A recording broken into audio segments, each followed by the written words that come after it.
باللہ من الشیطان الرجیم بسم اللہ الرحمن الرحیم۔ سب سے پہلے تمام مسلمان بھائیوں کو میری جانب سے السلام علیکم ورحمۃ اللہ وبرکاتہ اور تمام قادیانیوں کے لیے ہدایت کی دعا۔ تو جی دوستو، آج کا ہمارا موضوع ہے مرزا غلام احمد قادیانی کے قرآن پر بہتان۔ تو جی دوستو، جس طرح کہ آپ کو پتا ہے کہ آقا کریم صلی اللہ علیہ وآلہ وسلم نے ارشاد فرمایا، بڑی مشہور حدیث ہے جس کا مفہوم کچھ یوں ہے، آقا کریم صلی اللہ علیہ وآلہ وسلم نے ارشاد فرمایا، جو کوئی ایسی بات میری جانب منسوخ کرے جو کہ میں نے نہیں کہی اور اس بات کو میری جانب منسوخ کرے تو اس کا ٹھکانہ دوزخ ہے۔ تو یہ وہ بندہ جو کہ فقط ایک حدیث کوئی بات کہے اور اس کو آقا کریم صلی اللہ علیہ وآلہ وسلم کی جانب منسوخ کرے، تو آقا کریم صلی اللہ علیہ وآلہ وسلم نے اس کے خلاف اس کے بارے میں اتنی سخت وعید فرمائی اور فرمایا کہ اس کا ٹھکانہ جہنم ہے۔ تو اس بدبخت شخص کا کیا حال ہوگا، کیا عالم ہوگا کہ جو کہ آقا کریم صلی اللہ علیہ وآلہ وسلم کی حدیث نہیں بلکہ رب کی کلام کی جانب کوئی بہتان منسوخ کرے۔ تو جی دوستو، جس طرح کہ آپ کو پتا ہے مسلمانوں کا یہ مسلمان عقیدہ ہے اور الحمدللہ اللہ کا شکر ہے کہ اس عقیدے پر امت مسلمہ کا 1400 سال سے اجماع ہے، اور قرآن اس بات کی تعلیم دیتا ہے کہ حضرت عیسیٰ علیہ السلام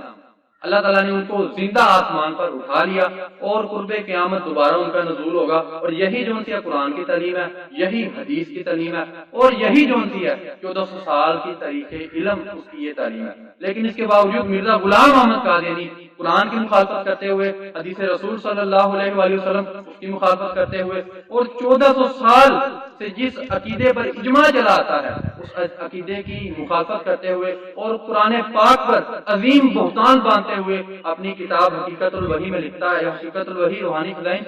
جلد نمبر 22 صفحہ نمبر 104، اس میں لکھتا ہے کہ قرآن شریف گواہی دیتا ہے کہ وہ مر گیا۔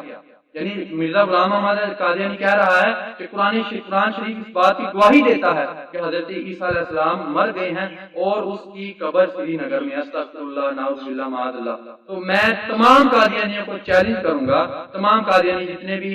سوشل میڈیا پر قادیانیت کی بڑی تبلیغ کرتے ہوئے نظر آتے ہیں اور ڈبیٹر بنے مناظرے کرتے ہیں، میں تمام قادیانیوں کو اس کا میں چیلنج کرتا ہوں کہ مرزا غلام احمد قادیانی نے قرآن کریم پر جو بہتان باندھا کہ قرآن پاک سے اس کی کوئی مثال، اس کی کوئی نشاندہی ہوتی ہے یا نہیں، اگر قرآن کریم سے اس کی نشاندہی نہیں ہوتی اور یہ بات قرآن پاک سے نہیں ملتی تو غیرت ایمانی اس کا تقاضا یہ ہے کہ مرزا غلام احمد قادیانی کے بارے میں یہ عقیدہ رکھا جائے کہ مرزا غلام احمد قادیانی ایک نمبر کا فراڈی اور مکاری انسان تھا۔ تو جی دوستو، جب یہی سوال، اس طرح کے سوالات، اور اس سے قبل بھی میں نے ایک ویڈیو بنائی تھی کہ جس میں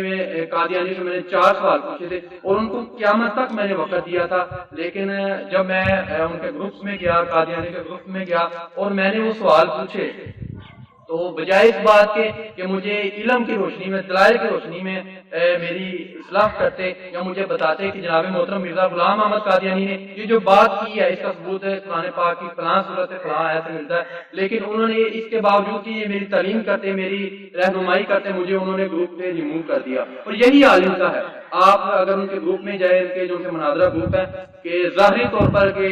جس میں انہوں نے یہ دعویٰ کرتے ہیں کہ ہم مسلمانوں کی رہنمائی کرتے ہیں، ان کی تبلیغ کرتے ہیں اور ان کو صراط مستقیم پر لانے کی کوشش کرتے ہیں اور ان کا جو موقف ہے اس کو دلائل کی روشنی میں ثابت کرتے ہیں، لیکن کوئی ایسا بندہ ان کے گروپ میں چلا جائے جو کہ اس طرح کا کوئی سوال کر دے، جس طرح کہ میں نے آج ایک حوالہ دیا ہے کہ مرزا غلام احمد قادیانی نے جو قرآن پر بہتان باندھا ہے، اگر کوئی بندہ اس طرح کا سوال پوچھ لے تو پہلی تو ان کی کوشش یہ ہوتی ہے کہ اس سوال سے ہٹا کے اس کو کسی اور باتوں میں الجھایا جائے، پہلی ان کی یہ کوشش ہوتی ہے۔ اگر کوئی سامنے سے کوئی بندہ عقل مند ہو، تگڑا ہو، تو پھر اس کو کیا کرتے ہیں، پہلے تو اس پر کفر کے فتوے لگاتے ہیں، اس کو عیسائی کہتے ہیں، یہودی کہتے ہیں، اور پھر جب وہ اپنے موقف پر، مسلمان بھائی اپنے موقف پر قائم رہے اور سب سے پہلے جو اس نے سوال کیا تھا اس پر قائم رہے تو قادیانی کیا کرتے ہیں، اس کو گروپ سے ریموو کر دیتے ہیں، تو اس کے سوال کا جواب نہیں دے سکتے۔ اور انشاءاللہ اس طرح کے جو سوالات ہیں، پہلی 4 میں نے ویڈیو جو بنائی تھی اس میں جو 4 سوالات کیے تھے، اور یہ ایک سوال یہ